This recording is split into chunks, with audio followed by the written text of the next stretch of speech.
Good morning, students. Today, let us start our class with the poem To the Cuckoo by William Wordsworth. Before going to the poem, let us know about the poet William Wordsworth.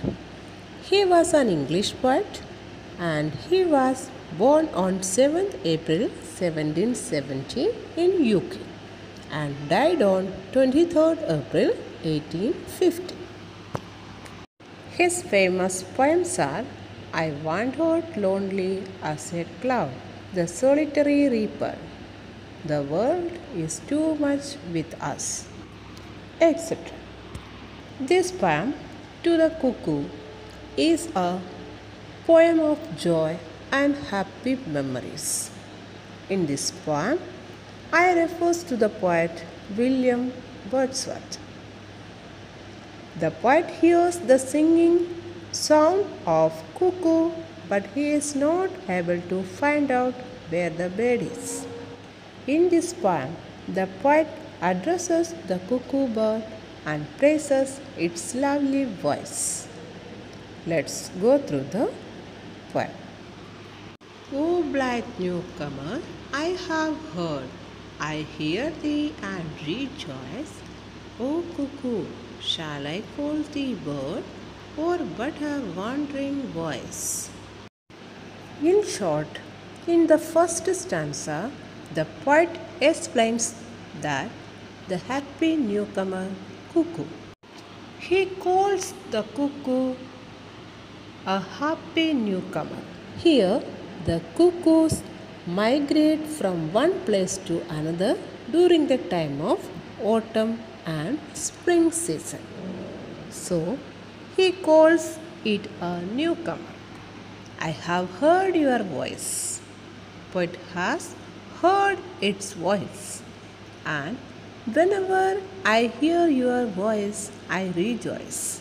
Means, whenever the poet hears the voice of cuckoo, he rejoices. Here, he feels great joy, great delight whenever he hears the sound of cuckoo. Here, they means you, the cuckoo bird.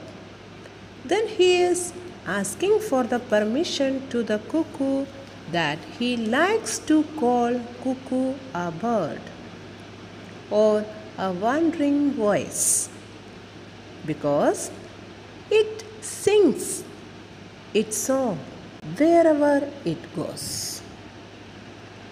So, the poet is very happy to see and listen the music of cuckoo bird.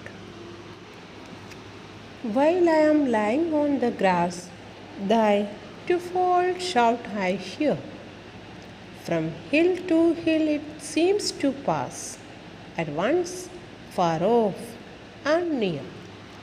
Again the poet says that while he is lying on the grass, he can hear the sound of cuckoo. Here, thy means your. Twofold means twice as great or as numerous. Means he can hear the sound of cuckoo many times because it flies from hills to hills.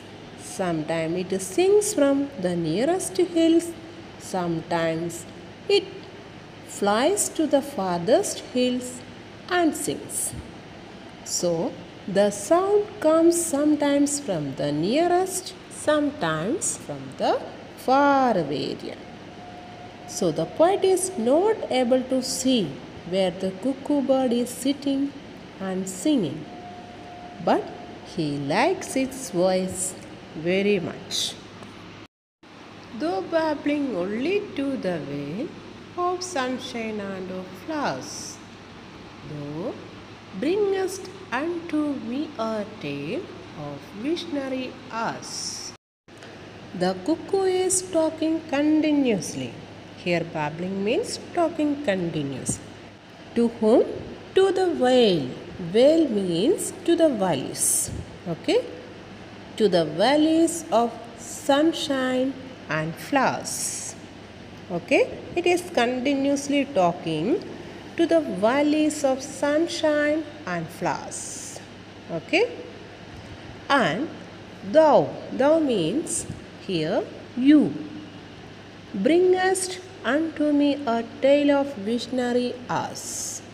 The poet again says that it also brings visionary hours, means visionary tales, thinking about the future with imagination, ideas.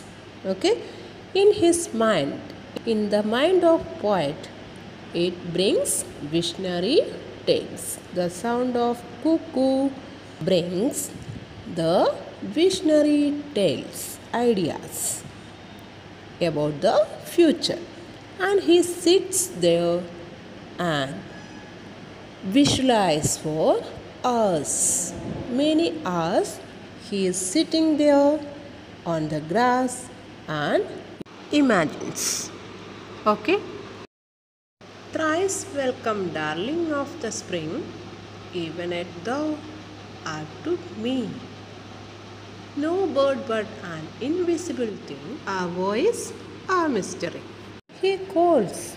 It means the cuckoo, darling of the spring, because it comes during the time of spring season. And the poet likes to see it and hears its voice. Okay, so for the poet, the cuckoo is not just an ordinary bird. Okay, he says that something is mystery here. Mystery means strange. Okay, so he is saying that some mystery is there in that cuckoo.